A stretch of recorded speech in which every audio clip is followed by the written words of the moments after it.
हरे कृष्णा। हम श्रीमद् भगवद गीता के 11वें अध्याय विराट रूप इसके श्लोक संख्या 55 को पढ़ रहे हैं। इस पर आज हमारा दूसरा दिवस है। तो ये श्लोक क्या है? संपूर्ण भगवद गीता का सार। और पहले हम इस श्लोक की कुछ आवृत्ति करेंगे। कल भी हमने इस पर चर्चा किया था, आज वहीं से आगे पढ़ने का प्रयास करेंगे।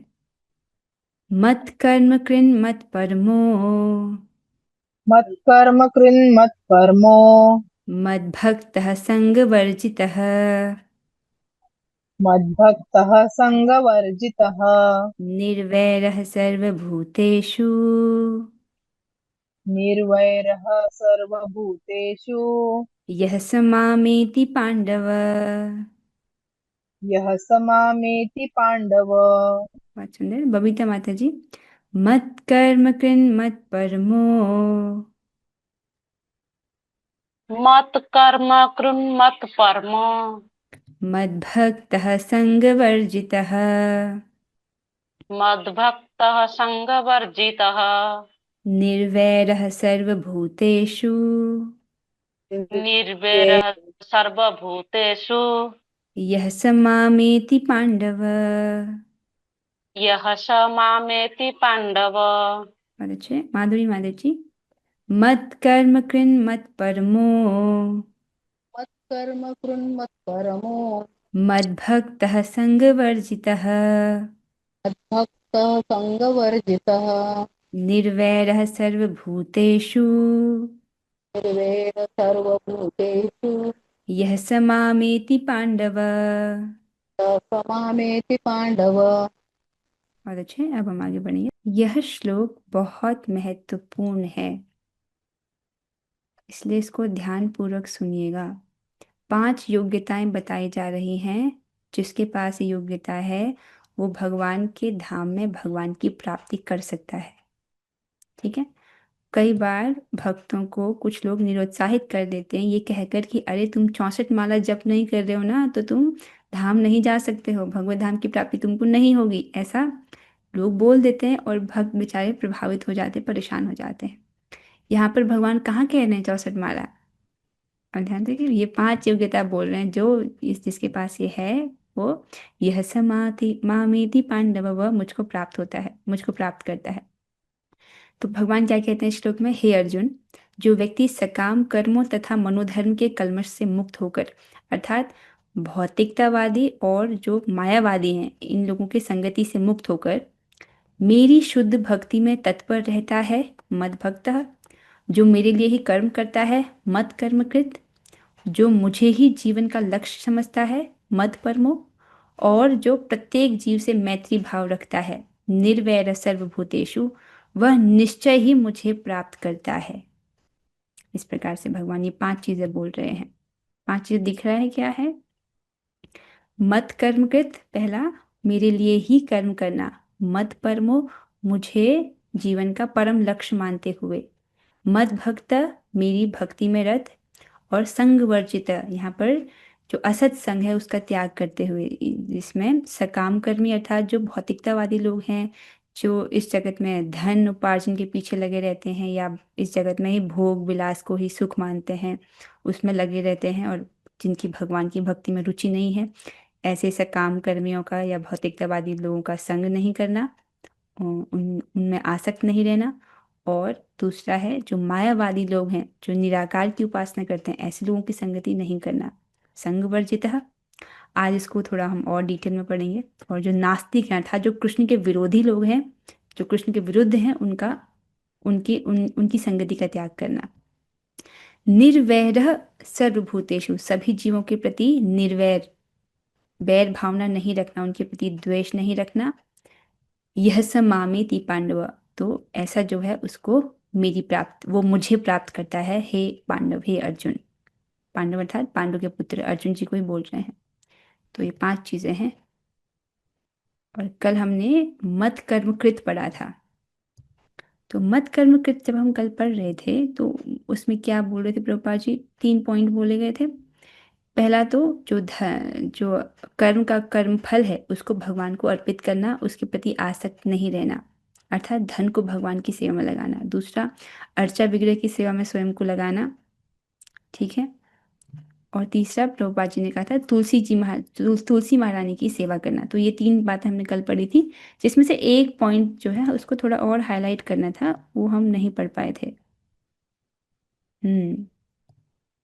तो जो तीसरा पॉइंट है, जो एक पॉइंट रह गया था कल जिसको हम डिस्कस नहीं कर पाए थे, वो ये है, कर्म फल के प्रति आसक्ति नहीं होनी चाहिए, यह फल तो कृष्ण को ही अर्पित किया जाना चाहिए। इस पॉइंट को थोड़ा और हमको डिस्कस करना चाहिए था, ये छूट गया था। थोड़ा सा अभी पढ़ लेंगे। अर्चा विग्रह की सेवा और तुलसी सेवा तो सबको समझ आ रहा है ना, वो तो आसान है। तो यहाँ पर प्रभुपाद जी के तात्पर्य से ही है ये स्लाइड। कोई भले कितने ही कर्म क्यों न करे, किंतु उसे उनके फल के प्रति आसक्त नहीं होना चाहिए। यह फल तो कृष्ण को ही अर्पित किया जाना चाहिए। ठीक है। कर्म कर रहे हैं, उसका जो फल है उसके प्रति आसक्ति नहीं रखना है, उस फल को भगवान को अर्पित करना है। तो मनुष्य को अपने कर्म फल में लिप्त नहीं होना चाहिए। अगर वो कर्म फल में लिप्त होगा तो क्या होगा, फिर से कर्म बंधन लगेगा। ठीक है। अपितु इसे कृष्ण को अर्पित करके बची हुई वस्तु को केवल प्रसाद रूप में ग्रहण करना चाहिए। तो यहाँ पर विधि बताई जा रही है कि भगवान को अर्पित करे, जो बच जाए उसको प्रसाद के रूप में स्वीकार करें। तो यहाँ पर जैसे कि मत कर्म के, तो कर्म फल क्या है, जैसे कि एक उदाहरण दिया गया है, व्यापारी हो या चिकित्सक हो, इंजीनियर हो या कोई व्यक्ति जो नौकरी कर रहा हो, तो वो कर्म कर रहे हैं, उसका कर्म फल क्या है, धन। धन के रूप में जो अर्जित कर रहे हैं उसको वो भगवान की सेवा में लगाएं। ठीक है। ये थोड़ा कल बात हम इसको हाईलाइट नहीं कर पाए थे, तो एक बात ये छूट रही थी, उसको हम अभी कवर कर रहे हैं। अब देखिए, लोग अपनी आवश्यकताओं को बहुत बढ़ा देते हैं, जिसके कारण भगवान की सेवा में धन लगाने के लिए बचता ही नहीं। तो देखिए, जिस प्रकार से एक ऑटो वाला जीता है, ऑटो वाले के शरीर निर्वहन के लिए जितना आवश्यक है, हमारे शरीर निर्वहन के लिए भी तो उतना ही चाहिए। रिक्शे वाला का जैसा शरीर है, वैसा ही शरीर हमारा भी तो है। तो उसके शरीर की जितनी आवश्यकता है उतनी ही तो हमारे शरीर की भी आवश्यकता है। तो अपनी आवश्यकताओं को अनावश्यक रूप से बढ़ाने का क्या मतलब, समझ रहे हैं। इस देह का सबसे बढ़िया प्रयोग है कि यद्यपि ये देह अच्छा नहीं है, इसमें कष्ट है, राइट, ये हड्डी खून मांस मज्जा से बना हुआ है, ये अच्छा देह नहीं है, लेकिन इसका सबसे उत्तम उपयोग ये है कि हम इसको भक्ति करने में लगाएं, इसको सजाने में, इसकी सुख सुविधाओं के लिए बढ़िया सा घर ऐशो आराम का व्यवस्था करने में, ये सुंदर सुंदर बहुत महंगे महंगे कपड़े ये सब खरीदने में ना लगाएं। ठीक है। तो अगर आपके कपड़े कम में आ जाते हैं तो उसको खरीदना चाहिए। 5-5 6-6 हज़ार के कपड़े उधर इन्वेस्ट करने की, उधर खर्चा करने की ज़रूरत क्या है। ठीक है। इन्वेस्ट तो भक्ति में करना चाहिए। या अगर आपका काम 10 हज़ार के फ़ोन से चल जा रहा है, 15 हज़ार 20 हज़ार के फ़ोन से चल जा रहा है, तो 40 हज़ार 50 हज़ार 60 हज़ार का फ़ोन खरीदने की क्या ज़रूरत है, कोई ज़रूरत नहीं है। और एक व्यक्ति को रहने के लिए तो छोटा सा कमरा चाहिए ना। जैसे 6 फीट जितना लंबा व्यक्ति भी हो, उसको भी रहने के लिए छोटा ही कमरा चाहिए, एक कमरे में आ जाता है वो। तो बहुत बड़ा घर बनाने की क्या ज़रूरत है। ये सब अनावश्यक चीज़ें हैं, जो भौतिकतावादी व्यक्ति है उसको लगता है कि मेरे सुख के लिए अत्यंत आवश्यक है। लेकिन भक्त समझता है कि मुझे मेरे शरीर निर्वहन के लिए जो आवश्यक है मैं उतना स्वीकार करूं, बाकी मैं भगवान की सेवा में लगाऊं। ठीक है। क्योंकि हम इस शरीर में अधिक समय तक नहीं है। ठीक है। और ये मनुष्य जीवन तपस्या के लिए या भोग विलास के लिए नहीं है। आयु ही कितनी है मनुष्य जीवन की। तो अब अपनी बुद्धि लगानी चाहिए कि भगवान की सेवा में धन किस प्रकार से खर्च करें, क्षमा कीजिएगा, भगवान की सेवा में धन किस प्रकार से इन्वेस्ट करें। तो विग्रह सेवा में लगा सकते हैं, वैष्णव की सेवा में लगा सकते हैं, गौ सेवा में लगा सकते हैं, गीता प्रचार सेवा में लगा सकते हैं, प्रसाद सेवा में लगा सकते हैं। बाकी आप अपनी बुद्धि का प्रयोग करें। तो यहाँ पर है मत कर्मकृत। अब जो है हमने टॉपिक पूरा कर लिया है, तो सबको स्पष्ट हो गया होगा। मत कर्मकृत मतलब भगवान के लिए ही कर्म करना। ठीक है। केवल धन की बात नहीं के लिए, उसके अलावा भगवान की अर्चा विग्रह की सेवा में लगे, तुलसी जी की सेवा करे, किसी न किसी प्रकार से अपने आप को भगवान की सेवा में लगाए रखना। तो यहाँ पर मत कर्मकृत की व्याख्या हुई है। आशा आपको स्पष्ट हुआ होगा। अब हम अगली योग्यता पर जा रहे हैं, वो है मत परमः। ठीक है। मत कर्मकृत याद हो रहा है, दूसरा है मत परमः। ये 5 चीजें याद कर लेना, मैं पूछूंगी, हो सकता है मैं पूछूं। मत परम शब्द उस व्यक्ति के लिए आता है जो अपने जीवन का परम लक्ष्य भगवान कृष्ण के परम धाम में उनकी संगति करना मानता है। समझ रहे हैं? मत परम अर्थात जो भगवान श्री कृष्ण के साथ, भगवान कृष्ण के परम धाम में उनकी संगति करना, इसको जो जिसने अपना जीवन का लक्ष्य माना है, मत परम उसका अर्थ है। समझ रहे हैं?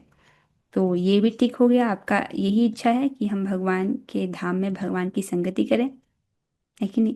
अब सिर्फ इसका मतलब है और कोई अन्य इच्छा नहीं है। मतलब इस जगत में कुछ पद प्रतिष्ठा प्राप्त करने की इच्छा नहीं है, इस जगत में कुछ बड़ा बन जाने की इच्छा नहीं है, उधर वो अपनी एनर्जी को नहीं डाल रहा है।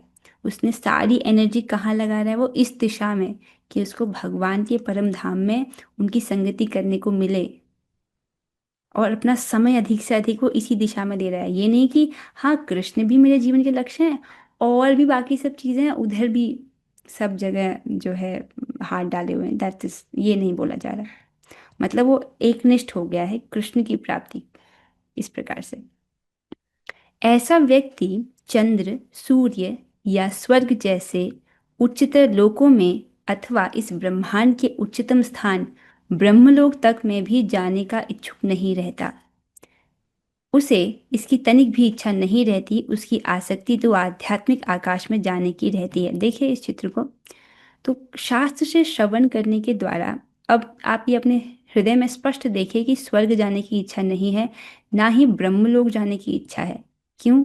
जबकि आप वहां गए नहीं हो, आपने शास्त्र से श्रवण किया कि ये सब नश्वर है, तो फिर वहां जाने के लिए प्रयास क्यों करना अगर वो नश्वर है तो, है कि नहीं? तो शास्त्र से श्रवण करके व्यक्ति ये स्पष्ट हो जाता है इस संबंध में। यहाँ तक कि ब्रह्म ज्योति में जाने की किसी की इच्छा है यहाँ पर? तो वो भी नहीं है। कहाँ कहाँ से ये सब पुष्ट हुआ? आपने क्योंकि शास्त्र श्रवण किया है, इसलिए आपको ये स्पष्ट रूप से पता है। आध्यात्मिक आकाश में भी वह ब्रह्म ज्योति से तादात्म्य प्राप्त करके भी संतुष्ट नहीं रहता, क्योंकि वह तो सर्वोच्च आध्यात्मिक लोक में जाना चाहता है, जिसे कृष्ण लोक या गोलोक वृंदावन कहते हैं। उसे उस लोक का पूरा ज्ञान रहता है, अतः वह अन्य किसी लोक को नहीं चाहता। तो वापस आए चित्र में। आध्यात्मिक जगत में भी विभिन्न प्रकार के लोक हैं। ऐश्वर्य धाम है, माधुर्य धाम में, माधुर्य धाम में भी सबसे श्रेष्ठ जो है गोलोक वृंदावन धाम है, जिसको कृष्ण लोक भी कहते हैं। तो ऐसा जो भक्त है उसको पता है कि सबसे श्रेष्ठ गोलोक वृंदावन है, तो वो वहीं जाने की इच्छा करता है। ठीक है? और अन्य किसी लोक को नहीं जाना चाहता है। यहाँ तक कि जो गोलोक वृंदावन जाना चाहता है वो वैकुंठ जाने की भी इच्छा नहीं करता, क्योंकि वैकुंठ तो ऐश्वर्यमय धाम है ना। तो यहाँ तक तो सब स्पष्ट है। तो मत परमा सबको क्लियर हो रहा है। मत कर्म कृत तो स्पष्ट हो गया पहला। दूसरा है मत परमा, जो अपने जीवन का परम लक्ष्य भगवान कृष्ण के परम धाम में उनकी संगति करना मानता है। ठीक है? अब समझना होगा, अगर लक्ष्य मान रहा है तो अपने जीवन का प्रत्येक दिन, अपने जीवन की दिशा भी उसी तरफ है। ठीक है? हर दिन उसी दिशा की ओर बढ़ता हुआ वो देख रहा है। उसकी दिनचर्या इस प्रकार से है कि नाम जप कर रहा है, कथा श्रवण कर रहा है, प्रसाद पा रहा है, भक्तों की संगति कर रहा है, सब अपने लक्ष्य की ओर। ठीक है? अच्छा, अब एक छोटा सा प्रश्न आपसे पूछना चाहूंगी कि जिस जगह हम वास्तव में पहुंचना चाहते हैं, क्या उसका स्मरण हो रहा है? जैसे आज पूरे दिन में क्या आपको गोलोक वृंदावन का स्मरण हुआ इस वक्त को छोड़ करके? नहीं हुआ? देखिए, जो लोग किसी फॉरेन कंट्री में जाना चाहते हैं, उसके लिए वीज़ा के लिए अप्लाई कर रहे हैं, प्रयासरत हैं कि मुझे वहाँ जाना है, तो वो लोग को हमेशा स्मरण होता है कि वो फॉरेन कंट्री है। मान लीजिए कोई यूएसए में जाना चाहता है, कनाडा जाना चाहता है, तो उसके मन में ये स्मरण है कि मुझे वहाँ जाना है, वो जगह है।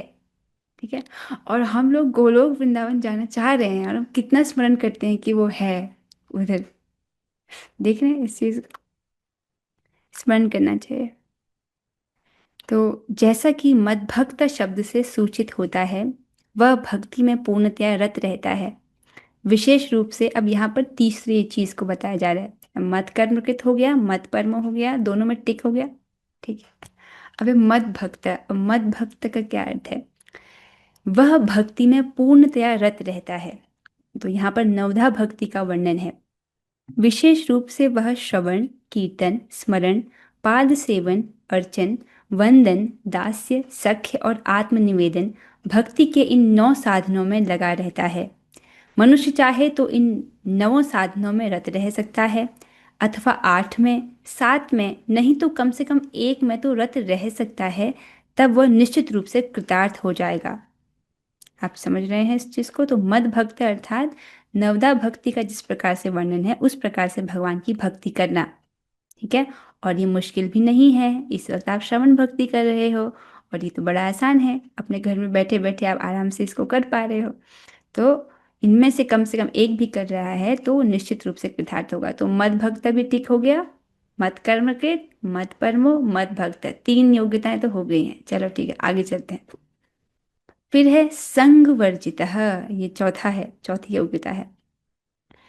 तो किनका संग वर्जित करना है? संग वर्जितः, यह शब्द भी महत्वपूर्ण है। मनुष्य को चाहिए कि ऐसे लोगों से संबंध तोड़ ले जो कृष्ण के विरोधी हैं।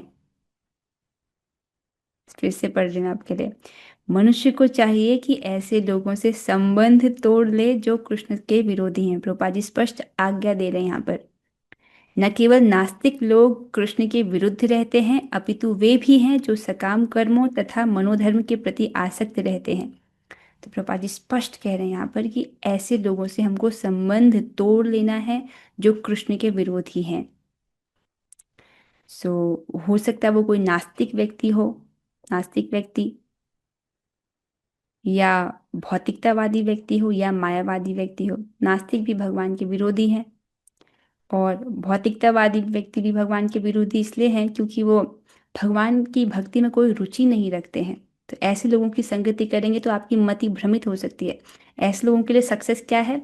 इस जगत में बढ़िया घर हो, बड़ी सी कार हो, कुछ लोग हो जिनके बीच में उनका इज्जत हो और खूब पैसा हो, इसको वो सुख समझते हैं और उसी के पीछे वो पागल रहते हैं। ठीक है। ऐसे लोगों की संगति करेंगे तो जैसी करेंगी संगति वैसा चढ़ेगा रंग। तो उससे भी बचना है, वो हमारी मति को भ्रमित कर सकते हैं। शास्त्र में इसको ऐसे बताया गया है कि एक पिंजरे में व्यक्ति बंद है जिसको चारों ओर से आग से अ, चारों ओर जिसमें आग लगा दी गई है। ऐसे पिंजरे में रहना श्रेष्ठ है एक भौतिकतावादी व्यक्ति की संगति में रहने से। आप समझ रहे हैं इस बात को कितनी गंभीरता से लिखा गया? एक भौतिकतावादी व्यक्ति का संगति अधिक खतरनाक है एक अग्नि से भरे पिंजरे के अंदर बैठने से। तो मतलब मृत्यु का वर्ण कर लो लेकिन भौतिकतावादी व्यक्ति का संग ना करो। ठीक है। अब एक भक्त का प्रश्न था कि क्या करें अगर ऐसे लोग घर में ही हो तो?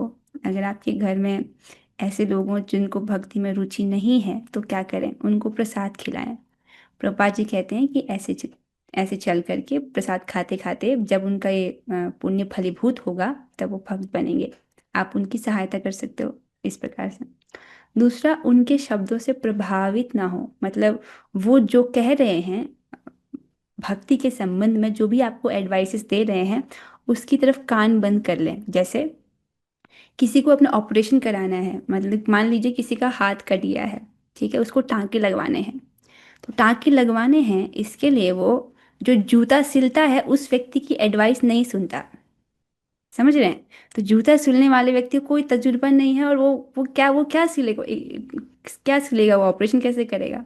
उसी प्रकार से जिस व्यक्ति को आध्यात्म के विषय का ज्ञान नहीं है, भगवान के विषय में कुछ जानकारी है नहीं, ऐसे व्यक्ति की बात को सुनना कैसा होगा? एक जूते सिलने वाले व्यक्ति से अपना ऑपरेशन कराना। ठीक है। तो वो मूर्खता मानी जाएगी, इसलिए ऐसे लोगों के शब्दों से प्रभावित नहीं होना। पहला नास्तिक, फिर भौतिकतावादी व्यक्ति, तीसरा है मायावादी। मायावादी लोगों को संगति तो सबसे अधिक खतरनाक है। ये वो हैं जो निराकार की उपासना करते हैं और भगवान के चरण कमलों में अपराध करते हैं, तो ये अपराधी हैं। इनकी संगति से तो सर्वथा बचना चाहिए। तो 4 चीजें समझ आ गई हैं। मत कर्मकृत, मत परमो, मत भक्तः, मत भक्त भी आसान है। फिर है संग वर्जितः। संग वर्जितः बहुत खतरनाक हो सकता है अगर आपके सारे नास्तिक ऐसे आपके सारे रिश्तेदार ऐसे हों तो। अगर आपको ऐसे लोगों के बीच में उठना बैठना पड़ता है जो भौतिकतावादी हैं, भगवान भगवान की भक्ति में रुचि नहीं करते, तो ये आपके लिए मुश्किल हो सकता है। समझ रहे हैं? ऐसे लोगों की संगति शास्त्र में सदा बहुत खतरनाक बोली गई है। हमारे लिए। इसको आप इस दृष्टि से समझिए कि हम सबके जीवन में एक घटना अवश्य से होने वाली है जिसको आप और मैं नहीं रोक सकते हैं। मतलब उस पर हमारा कोई नियंत्रण नहीं है। वो घटना कौन सी है? मृत्यु की। वो आएगी ही आएगी, है ना? तय है ये चीज़। वो कुछ समय बाद, कुछ समय है, इस उस सीमित समय में वो घटना होने वाली है। ये मृत्यु रूपी परीक्षा है जो हम सबको देनी है। ठीक है। अब वो व्यक्ति जो परीक्षा की तैयारी कर रहा है कि उस परीक्षा में वो पास हो जाए, वो बुद्धिमान है। और लेकिन जो उस परीक्षा की तैयारी ही नहीं कर रहा है, ठीक है, उसमें फेल होने, जो जिसका तय है कि वो फेल होगा, ऐसे जो क्लास के जो बुद्धू बच्चे हैं उनकी संगति नहीं करनी चाहिए, है कि नहीं? तो ये जो नास्तिक भौतिकतावादी मायावादी हैं, ये तो पक्का फेल होने ही वाले हैं। तो ऐसे बच्चों की संगति नहीं करनी है। समझ आया? क्या परीक्षा होती है उस वक्त? भगवान इसको बोलते हैं श्रीमद् भगवद गीता के 8वें अध्याय के 6वें श्लोक में, यम यम वापि स्मरन् भावम त्यजन्ते अन्ते कलेवरम तम तमेवैति कौन्तेय सदा तद भाव भावितः। हे कुंती पुत्र, शरीर त्यागते समय मनुष्य जिस जिस भाव का स्मरण करता है वह उस भाव को निश्चित रूप से प्राप्त होता है। ठीक है। तो उस वक्त हम जो इच्छा करते हैं, जैसे जैसी हृदय में वासना होती है, उसके अनुसार हमारी अगली गति तय होती है। अगर आपको मृत्यु के समय में भगवत गीता का कोई श्लोक स्मरण आ गया तो आप पास हो जाओगे, या आपको हरे कृष्ण महामंत्र स्मरण आ गया, आप पास हो जाओगे। ठीक है। आपकी इच्छाओं को भी जाना जाता है गुप्त रूप से। देखिए, अगर आपको पता चल जाए कि आपकी परीक्षा चल रही है, तब तो आपको उत्तर पता ही है ना। आपको हरे कृष्ण महामंत्र बोलना है, आपको भगवान का स्मरण करना, आपको पता है।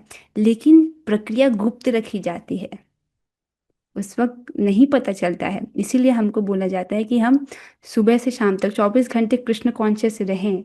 हम अपने आप को भगवान की सेवा में लगाए रखें ताकि हर वक्त भगवान का स्मरण बना रहे। इसलिए तो हमको कृष्ण भाव में अपना ट्रेन किया जाता है। देखो, भगवान भी बहुत सटीकता से 4 आज्ञा देते हैं। मन मना भव मत भक्तो मदिया जीमाम नमस्कुरु, सदैव मेरा चिंतन करो।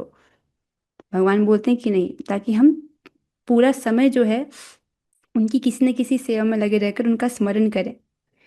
तो ये परीक्षा तो होने ही वाली है। और जो तो बुद्धिमत्ता ये है कि हम उसकी तैयारी में लगे रहें। और इसका सबसे अच्छा तरीका क्या है तैयारी का, जिसको चैतन्य चरितामृत में बोला गया है, खायते सुविते यथा तथा नाम लय, काल देश नियम नाही सर्व सिद्धि होय। जिसमें महाप्रभु कहते हैं कि अ, हर वक्त नाम लो, खाते वक्त भी या सोते वक्त भी, क्योंकि इसमें काल देश का कोई नियम नहीं है और सर्व सिद्धि हो, इसे सर्व सिद्धि हो जाती है। तो सबसे अच्छा तरीका तो ये है कि हम नाम स्मरण करें। पर क्योंकि हमारे 24 घंटे अभी जब कर पाना संभव नहीं है, तो प्रभुपाद जी के निर्देशानुसार हम विभिन्न सेवाओं में भी स्वयं को लगाते हैं भगवान की सेवा करने में, जिसके द्वारा भगवान के स्मरण में हम लगे रहते हैं। हाँ, तो सारे विधि निषेध इसलिए हैं ताकि हमको भगवान का स्मरण हो।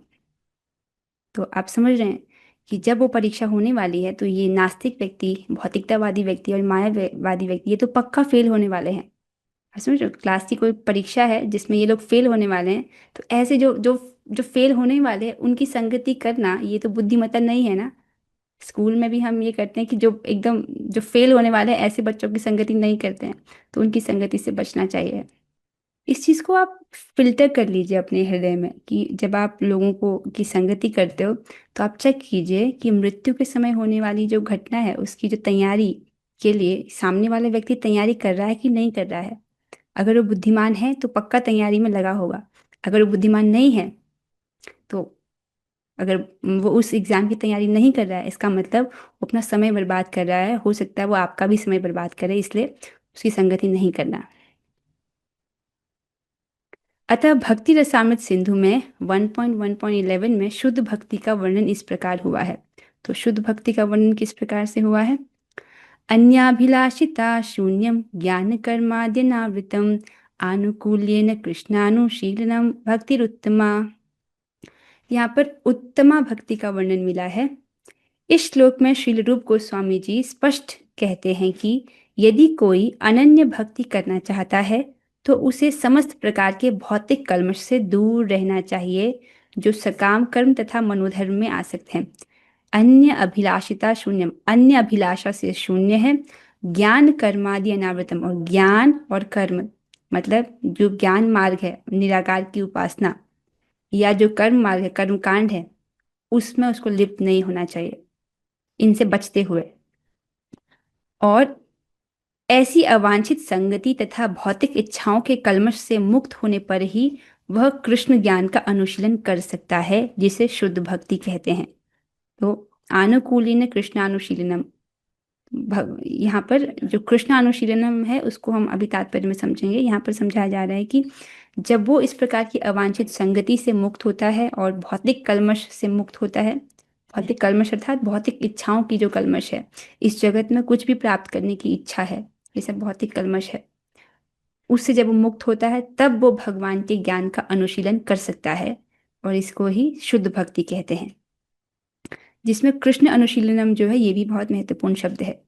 आनुकूल्य से वर्जनम, हरि भक्ति विलास 11, 6, 7, 5। मनुष्य को चाहिए कि अनुकूल भाव से कृष्ण के विषय में सोचे और उन्हीं के लिए कर्म करे, प्रतिकूल भाव से नहीं। तो यहाँ पर शुद्ध भक्ति को ही समझाया जा रहा है। उसमें भगवान के अनुकूल भाव से ही हमको उनकी सेवा करनी चाहिए। यहाँ पर एक उदाहरण दिया जा रहा है कंस का। तो कंस भी भगवान के विषय में सोचता था, ठीक है, लेकिन अनुकूल भाव से नहीं, प्रतिकूल भाव से। कंस कृष्ण का शत्रु था, वह कृष्ण के जन्म से ही उन्हें मारने की तरह तरह योजनाएं बनाता रहा, किंतु असफल होने के कारण वह सदैव कृष्ण का चिंतन करता रहा, किंतु उसकी वह कृष्ण भावना अनुकूल न थी। तो वह भी 24 घंटे कृष्ण के बारे में सोच रहा है, कृष्ण को मारने की इच्छा से। अतः 24 घंटे कृष्ण का चिंतन करते रहने पर भी वह असुर ही माना जाता रहा।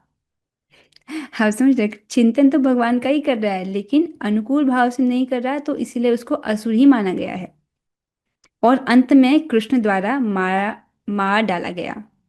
निसंदेह कृष्ण द्वारा वध किए गए व्यक्ति को तुरंत मोक्ष मिल जाता है, किंतु शुद्ध भक्त का उद्देश्य यह नहीं है। शुद्ध भक्त तो मोक्ष की भी कामना नहीं करता। वह सर्व वह सर्वोच्च लोक गोलोक वृंदावन भी नहीं जाना चाहता। उसका एकमात्र उद्देश्य कृष्ण की सेवा करना है, चाहे वह जहां भी रहे। अभी अभी तो अभी आपको यहाँ पर कुछ अलग दिखा। अभी तो थोड़ी देर पहले तो तात्पर्य में बोला था, मत परमो का अर्थ है जो भगवान के धाम में रहकर भगवान की संगति प्राप्त करना चाहता है, ठीक है। अब प्रभुपाद जी कह रहे हैं कि जो शुद्ध भक्त है वो मोक्ष की इच्छा नहीं करता। अरे ये तो समझ आ रहा है, मोक्ष की इच्छा नहीं करना। सर्वोच्च लोग गोलोक वृंदावन में भी नहीं जाना चाहता, ऐसे कह रहे प्रभुपाद जी।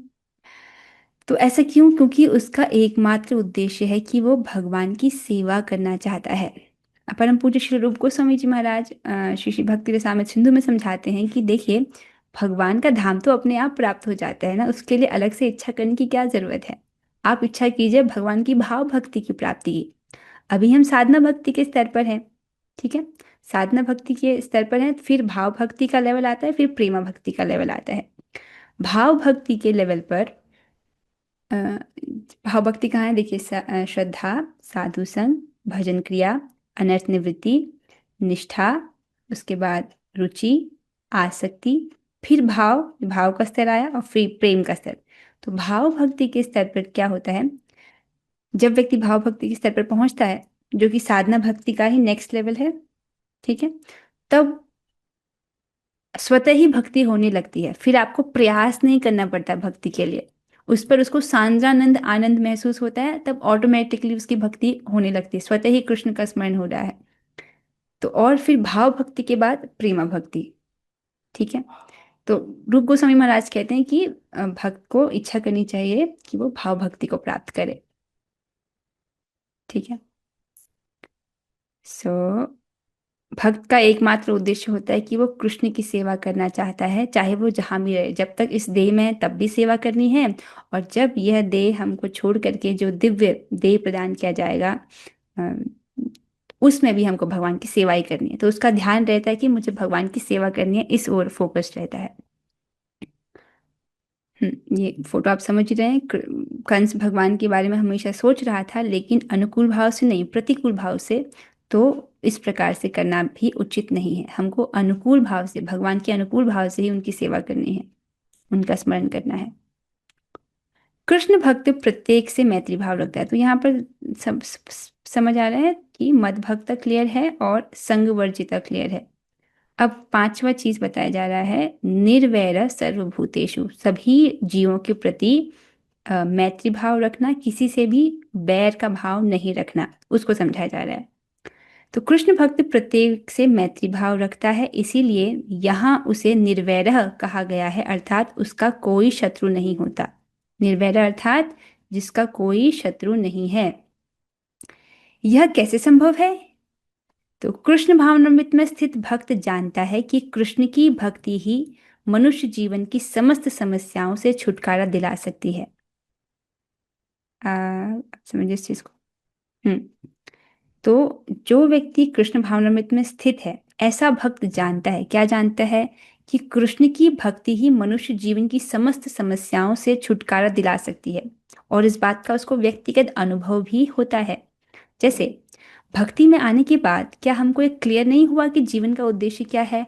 और भक्ति में आने से पहले हम अपने मन में कंफ्यूजन को देख सकते थे कि जीवन के में करना क्या है, कुछ क्लैरिटी नहीं थी। लेकिन भक्ति में आने के बाद आप देख सकते हैं कि उद्देश्य स्पष्ट है, जीवन में करना क्या है वो चीज स्पष्ट है कि नहीं? यहाँ तक कि दिनचर्या किस प्रकार की होनी चाहिए, भक्ति में आने से पहले अपने आप को इमेजिन कीजिए आप कैसे थे और अब आपकी दिनचर्या कैसी है। यह इस प्रकार का व्यक्तिगत अनुभव है कि नहीं? आप में से ऐसा कौन व्यक्ति है जो भक्ति में आने से पहले जो जीवन था उसमें वापस जाना चाहता है? कोई है यहाँ पर जो अब भक्ति में आने से पहले का जो जीवन था उसको अच्छा मानते हो वहां जाना चाहता हो? इसका मतलब आपको कुछ तो यहाँ पर सुख का अनुभव हुआ है और आपको कुछ प्राप्त हुआ है जो पहले नहीं प्राप्त हुआ था, है कि नहीं? तो ऐसे यही कहा जा रहा है कि ऐसा जो भक्त है वो समझता है कृष्ण की भक्ति ही मनुष्य जीवन की समस्त समस्याओं से छुटकारा दिला सकती है, और इसका उसको व्यक्तिगत अनुभव रहता है। फलतः वह इस प्रणाली को, कृष्ण भावनामृत को मानव समाज में प्रचारित करना चाहता है। तो वो समझ रहा है कि वो अपने अनुभव से जानता है कि मेरी जो समस्याएं हैं उसका सोल्यूशन मुझको भक्ति में प्राप्त हुआ। तो इसी प्रकार से सामने वाला भी उसी परेशानियों से जूझ रहा है तो उसका भी सोल्यूशन भक्ति ही है। तो इस प्रकार से वो प्रचार करने का प्रयास करता है। उस पॉइंट पर आने से पूर्व यहाँ पर देखिए कि माया देवी जो है वो कृष्ण से विमुख जीवों को दंड देती है। तो इस जगत में व्यक्ति कष्ट क्यों भोग रहा है? क्योंकि वो कृष्ण से विमुख है।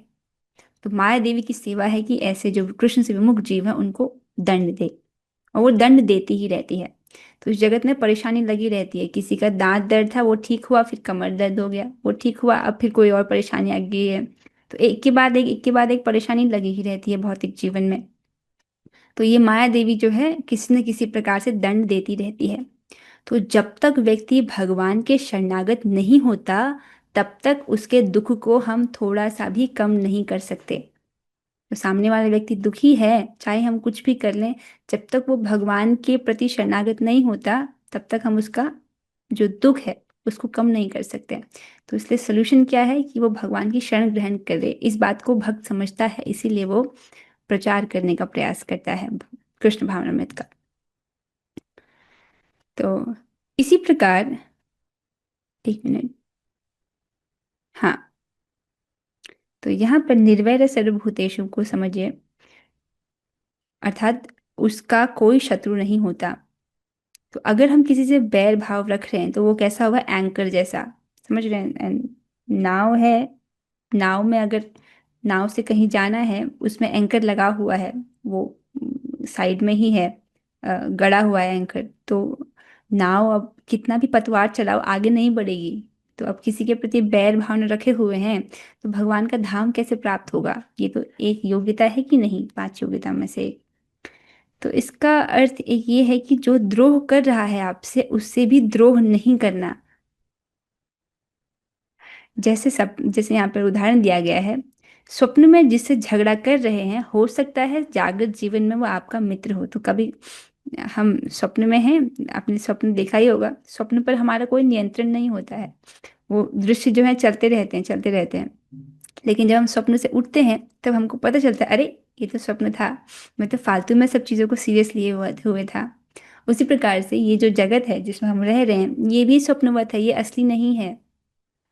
कुछ समय के लिए हम इस जगत में हैं। जैसे ट्रेन के डिब्बे में बैठते हैं, तो ट्रेन के डिब्बे में जब आप बैठते हो तो कुछ समय के लिए आपको वहां पर रहना है। कुछ लोग, बहुत सारे लोगों के साथ आप बैठ जाते हो ना वहां पर, ठीक है। आपको पता है कि मुझे इन लोगों के साथ कुछ समय के लिए रहना है, तो वो समय बड़ी आसानी से कट जाता है। हमेशा हमेशा के लिए इन लोगों के साथ नहीं रहना है। तो जो व्यक्ति द्रोह कर रहा है उससे भी द्रोह नहीं करना।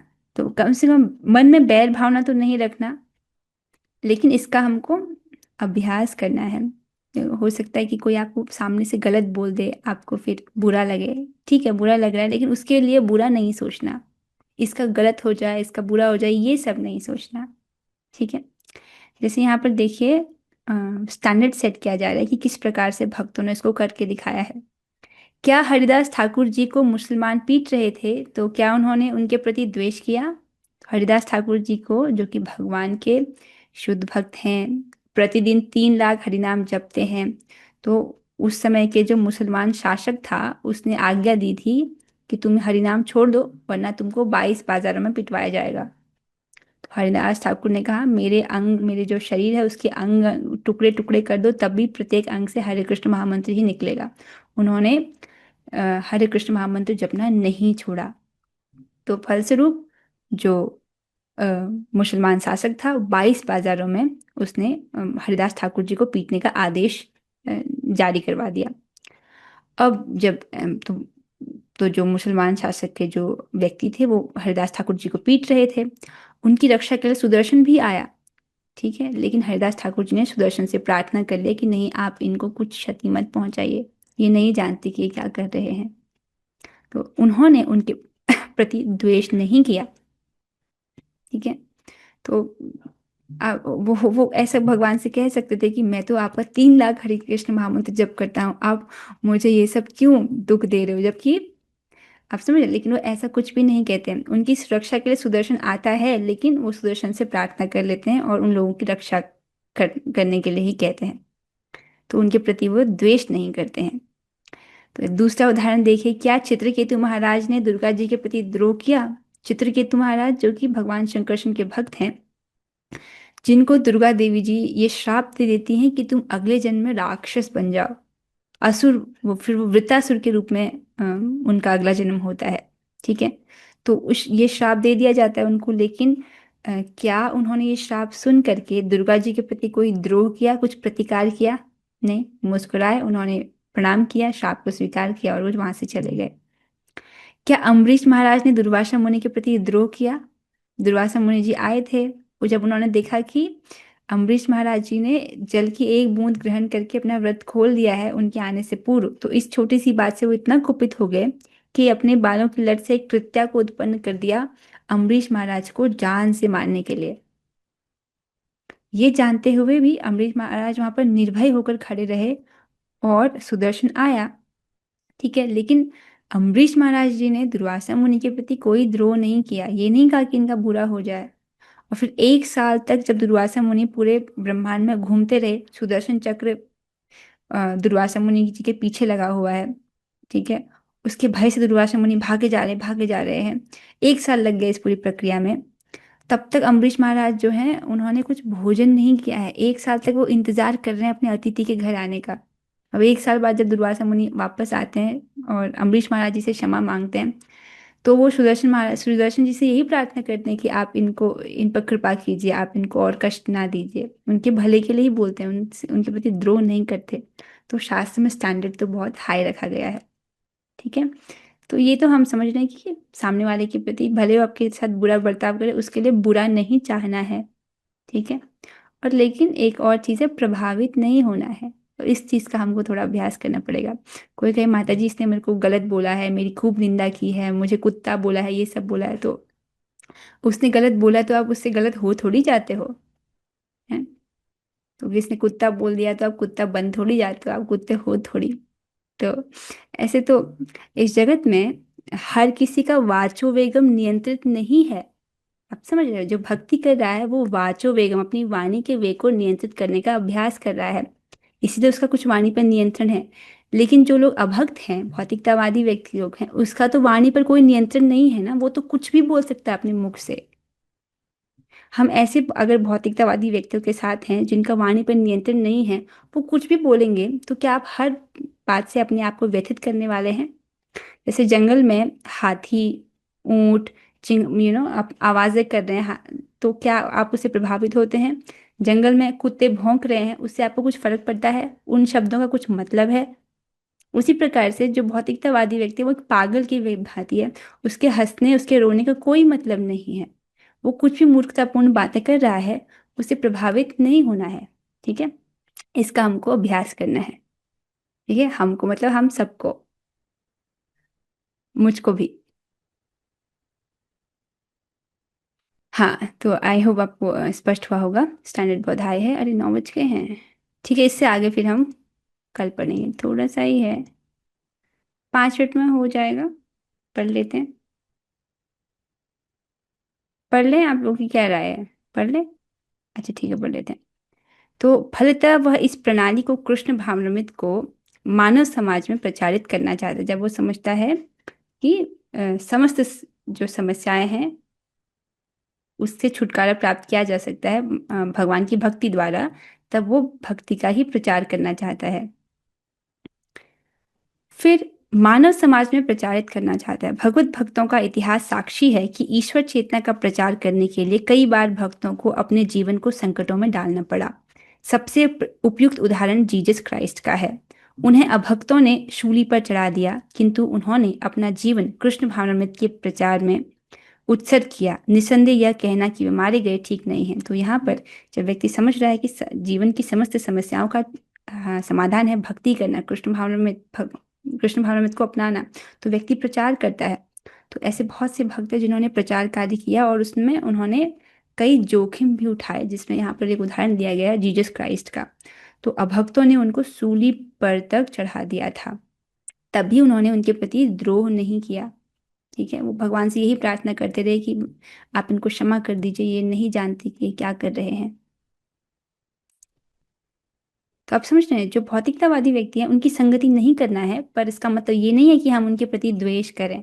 तो निर्वैर सर्वभूतेषु को ध्यान में रखना होगा। इसी प्रकार भारत में भी अनेक उदाहरण हैं, यथा प्रहलाद महाराज जी को भी हिरण्यकशिपु अनेक प्रकार से प्रताड़ना देते हैं, उनको मारने की कोशिश करते हैं, लेकिन फिर भी प्रहलाद महाराज उनके प्रति कोई द्रोह नहीं करते हैं। और तथा हरिदास ठाकुर जी, तो हरिदास ठाकुर जी भी उस मुसलमान राजा और या उसके जो सेवक है उसके प्रति कोई द्रोह नहीं करते हैं, यद्यपि वो उनको कष्ट पहुंचाने के लिए आए थे। ऐसा संकट उन्होंने क्यों उठाया? क्योंकि वे कृष्ण भावनामृत का प्रचार करना चाहते थे, और यह कठिन कार्य है। तो ये कठिन कार्य करने की जरूरत ही क्या है? जो कार्य कठिन है, क्यों करें? क्योंकि इस कार्य से भगवान प्रसन्न होते हैं, इसीलिए। तो भक्त का तो जीवन ही यही है कि कृष्ण को सुखी करे, तो वो यही कार्य करना चाहता है जिससे कृष्ण सुखी हो। तो इसलिए वो भक्त जो है कृष्ण भावनामृत का प्रचार करता है, यद्यपि उसमें जोखिम है और यद्यपि वो कठिन है। कृष्ण भावना भावित व्यक्ति जानता है कि मनुष्य कृष्ण के साथ अपने संबंध को भूलने के कारण ही कष्ट भोग रहा है। तो मनुष्य क्यों कष्ट भोग रहा है? क्योंकि वो भगवान के साथ अपने संबंध को भूला हुआ है। अतः मानव समाज की सबसे बड़ी सेवा होगी कि अपने पड़ोसी को समस्त भौतिक समस्याओं से उबारा जाए। पड़ोसी अर्थात जिस भी व्यक्ति से आपका संपर्क है, जिसको भी आप प्रचार कर सको, उसको समस्त भौतिक समस्याओं से उबारा जाए। ठीक है, यही सबसे बड़ी सेवा है कि हम किसी को कृष्ण भावनामृत दें। जैसे किसी को आपने धन दिया है तो उसका कुछ सीमित समय के लिए उसको लाभ होगा। जैसे किसी को खाना दिया तो उसका लाभ कितना समय के लिए? एक दिन के लिए। किसी को कुछ रुपये दिए हैं तो उसका समय कुछ दिनों के लिए होगा। ठीक है, लेकिन अगर आप किसी को हरे कृष्ण महामंत्र दे रहे हो या भक्ति प्रदान कर रहे हो, भक्ति में उसको और भक्ति का ज्ञान दे रहे हो, तो आप उसको शाश्वत समय के लिए ऐसा उपहार दे रहे हो जिसका फायदा उसको शाश्वत समय के लिए होगा। समझ रहे हैं? कर्म बंधन से मुक्त हो जाएगा, वो जन्म मृत्यु के चक्र से मुक्त हो जाएगा। तो ये सबसे बड़ा गिफ्ट है। इस प्रकार शुद्ध भक्त भगवान की सेवा में लगा रहता है। तभी हम समझ सकते हैं कि कृष्ण उन लोगों पर कितने कृपालु हैं जो उनकी सेवा में लगे रहकर उनके लिए सभी प्रकार के कष्ट सहते हैं। अतः यह निश्चित है कि ऐसे लोग इस शरीर को छोड़ने के बाद परम धाम को प्राप्त होते हैं। कितना सुंदर है। तो जब जो भक्त है इस प्रकार से भगवान की सेवा में लगा रहता है, और फिर हम समझ पाते हैं कि कैसे भगवान उन पर कृपा करते हैं। तो ऐसा जो व्यक्ति है वो निश्चित रूप से शरीर को छोड़ने के बाद परम धाम को प्राप्त होता है। तो आपको 5 चीजें समझ आ गई हैं। मत कर्मकृत, मत परमो, मत भक्त, संग वर्जित, निर्वैर सर्वभूतेषु, यह समामेति पांडव। ये 5 चीजें याद हो रही हैं? ठीक है। जिसको याद हो गई हैं आप उसको टेक्स्ट में लिखिए, देखते हैं कितने कितने लोगों के उत्तर आते हैं। ये 5 चीजें क्या क्या हैं? सारांश यह है कि कृष्ण ने अपने क्षणभंगुर विश्व रूप के साथ साथ काल रूप, जो सब कुछ भक्षण करने वाला है, और यहाँ तक कि चतुर्भुज विष्णु रूप को भी दिखाया। चतुर्भुज विष्णु रूप को भी दिखाया। ठीक है, भगवान ने विराट रूप का दर्शन कराया था, अपने काल रूप का दर्शन कराया था, चतुर्भुज रूप का दर्शन कराया था। ठीक है, इस तरह कृष्ण इन समस्त स्वरूपों के उद्गम है। स्पष्ट है कि क्योंकि ये भगवान ने इन सब रूपों को दिखाया कृष्ण रूप में, तो भगवान कृष्ण का जो द्विभुज रूप है वही इन सब रूपों का उद्गम है। ऐसा नहीं है कि वे आदि विश्व रूप या विष्णु की ही अभिव्यक्ति हैं। ये भी स्पष्ट है। विश्व रूप या भगवान का जो चतुर्भुज विष्णु रूप है वो भगवान कृष्ण जो है उसके स्रोत हैं। वे समस्त रूपों के उद्गम हैं। सबको समझ आ रहा है? कल की कक्षा में परसों की कक्षा में हमने इसको पढ़ा था कि भगवान का जो कृष्ण रूप है वही समस्त रूपों के उद्गम है। विष्णु तो हजारों लाखों हैं, लेकिन भक्त के लिए कृष्ण का कोई अन्य रूप उतना महत्वपूर्ण नहीं जितना कि मूल दो भुजी श्याम सुंदर रूप है। अभी तक तो हम यही जानते थे ना कि 3 विष्णु है, महाविष्णु, गर्भोदक्षाय विष्णु और क्षीरोदक्षाय विष्णु। लेकिन यहाँ पर प्रभुपाद जी क्या कह रहे हैं? विष्णु तो हजारों लाखों हैं। जितने भी वैकुंठ लोक हैं उनमें उनमें भगवान अलग अलग रूपों में अवस्थित हैं। ठीक है, तो उतने उतने विष्णु रूप हो गए। तो विष्णु तो हजारों लाखों हैं, लेकिन भक्त के लिए कृष्ण का कोई अन्य रूप उतना महत्वपूर्ण नहीं जितना कि मूल 2 भुजी श्याम सुंदर रूप है। ब्रह्म संहिता में कहा गया है कि जो प्रेम या भक्ति भाव से कृष्ण के श्याम सुंदर रूप के प्रति आसक्त है वे सदैव उन्हें अपने हृदय में देख सकते हैं और कुछ भी नहीं देख सकते। कितना सुंदर है। ये सब सुन करके हमारे हृदय में भी ऐसा प्रेम प्राप्त करने की इच्छा जगती है ना, कि जिसके पास इस प्रकार का प्रेम रूपी अंजन है वो हर जगह कृष्ण को देख सकता है। अभी तो हमारे पास वो प्रेम नहीं है कि हमको हर जगह कृष्ण ही दिखें। अभी हम शास्त्र से हर चीज को भगवान की विभूति के रूप में देखने का अभ्यास कर रहे हैं, है कि नहीं? तो जो जिसके पास इस प्रकार का प्रेम है तो वो सदैव भगवान को अपने हृदय में देख सकते हैं। तो इच्छा तो हमारे हृदय में आती है कि ऐसा प्रेम हमको प्राप्त हो। अतः मनुष्य को समझ लेना चाहिए कि इस 11वें अध्याय का तात्पर्य यही है कि कृष्ण का रूप ही सर्वोपरि है एवं परम सार है। तो क्या है भगवद गीता के 11वें अध्याय का सार? कि भगवान कृष्ण का रूप ही सर्वोपरि है और परम सार है। ठीक है, जैसे द्विभुज रूप में श्री श्री राधा रमन जी कितने सुंदर हैं, आप देखिए। तो इनके रूप के प्रति तो हम अभी से ही आसक्त हैं, है कि नहीं है? तो इस प्रकार से भगवान के द्विभुज रूप के प्रति आसक्त होता है उनका भक्त। इस प्रकार श्रीमद् भगवद गीता के 11वें अध्याय विराट रूप का भक्ति वेदांत तात्पर्यपूर्ण हुआ। हरे कृष्णा कृष्ण कृष्ण हरे हरे, हरे राम राम राम हरे हरे। तो इसके साथ ये अध्याय जो है यहाँ पर समाप्त होता है। अब किसी भक्त का आज की कक्षा से कुछ प्रश्न हो तो अभी देख सकते हैं। ठीक है, वो 5 चीज सबको स्पष्ट हो गई हैं। I am very happy. अच्छा, कोई लिख नहीं पाए चैट में? किसी को भी याद नहीं रहा वो 5 चीजें क्या है? अच्छा ठीक है, होमवर्क दिया जाता है आपको कि आप भगवत गीता सिंसियर ग्रुप जो है ना उसमें लिखेगा। अभी मैं राइटिंग एक्सेस तो दूंगी, तो जो 5 बातें जो समझ आई हो, जो भी आपको समझ आए उसको आपको भगवत गीता सिंसियर स्टूडेंट वाले ग्रुप में लिखना है। ठीक है, तो देखती हूँ किस किसको बात समझ आया है। तो हम सभी 3 बार हरे कृष्ण महामंत्र करेंगे। आप लोग अपने माइक को ऑन कर लीजिएगा। हरे कृष्णा कृष्ण कृष्णा हरे हरे, हरे राम राम राम राम राम हरे हरे, हरे कृष्णा हरे कृष्णा हरे कृष्णा कृष्ण कृष्ण हरे हरे, राम राम राम राम हरे हरे हरे, कृष्णा कृष्णा हरे कृष्णा हरे कृष्ण हरे हरे राम हरे, राम हरे राम राम राम हरे हरे। श्रीमद् भगवद गीता की जय। जय। गुरु श्री प्रभुपाद की जय। जय रामाचार्य श्री हरिदास ठाकुर की जय। जय धाम वृंदावन की जय। जय। निताय गौर प्रेमानंदे। हरि हरि हरि हरि बोल। हरे बोल। हरि बोल, हरे हरे बोल। कृष्ण। हरे कृष्ण माता जी।